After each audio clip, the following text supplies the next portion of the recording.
whether you're free to move around your country. Thank you very much. Yes, I was under house arrest, but now the military and police has left my house. So in the meantime, I can say I'm free, and indeed I move around the country, although I'm always followed by the military and police, but I can move around the country. Right. Why are you so closely monitored by the country's security services? What do they fear from you? It's important to know that Uganda has been ruled for 38 years by General Yoweri Museveni, who has succeeded in crushing every opposition against him. He is facing a new generation of young people who have never seen another leader. And my rise came along with the rise of a spirit of patriotism and a demand for change. Now, I lead a very vibrant young population that is constantly calling for the exit of General Yoweri Museveni. And the regime in Uganda believes that by gagging me and controlling me and restricting me, they are restricting the inevitable, the uprising of the people of Uganda. Simply because everywhere I go, the people of Uganda come in masses, thousands and hundreds of thousands, to join me and show solidarity. Right. What is your strategy right now? You just mentioned the word uprising. Are you calling for popular mobilization, or are you waiting for the next election, which is scheduled in 2026? What is your goal? What are you pursuing right now?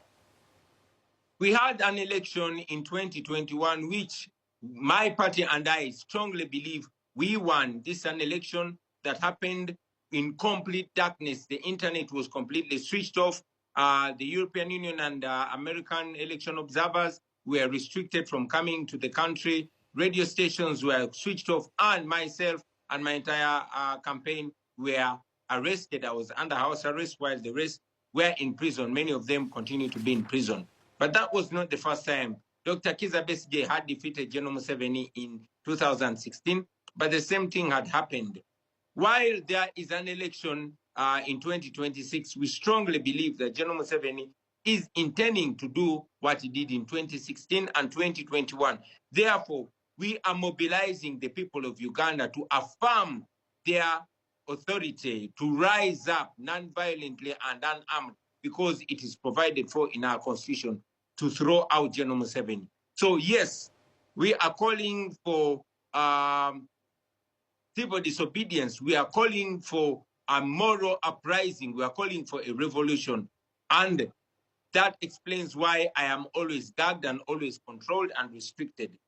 So we are calling for an uprising. But if the uprising has not happened in 2026, we have made it clear that we are going to use every moral and every constitutional method to procure change.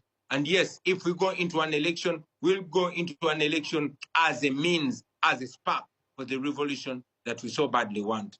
So if I understand, you're hoping that Yoweri Museveni will be pushed out by a popular mobilization before 2026, but if it doesn't happen, you will run, presumably against him, again in 2026, correct? Yes, correct. However, we only don't rely on ourselves. We continue to call upon the international community, because the international community is largely responsible for the sustaining of General Museveni in power for 38 years. So if the international community can understand our plight and also align with the values that they profess, values like respect for democracy, human rights, and the rule of law, then we would have General Museveni out of power sooner than 2026. But that's clearly not happening. Well, it is not happening, but we have not given up. We have not given up. We continue to push because we want change, because the longer we have General Museveni, is the more we have gross human rights violations in Uganda, is the more that Uganda continues to be indebted and all that comes with it. Right.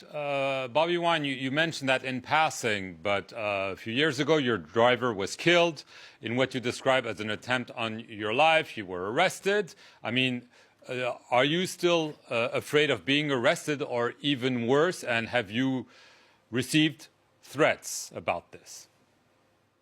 I have survived very many assassination attempts by Ugandan security. During the elections, I survived gunshots. But even recently, a few months ago, about 3 months ago, when we had the National Inter-Platform countrywide tour, I survived assassination, and the assassins were arrested and handed over to police, but that's all that it was. Yes, I fear for my life. I fear for detention. I fear for persecution. But like you said, I fear for my life because I know that the regime is bent on eliminating all kinds of challenges. Right. I meant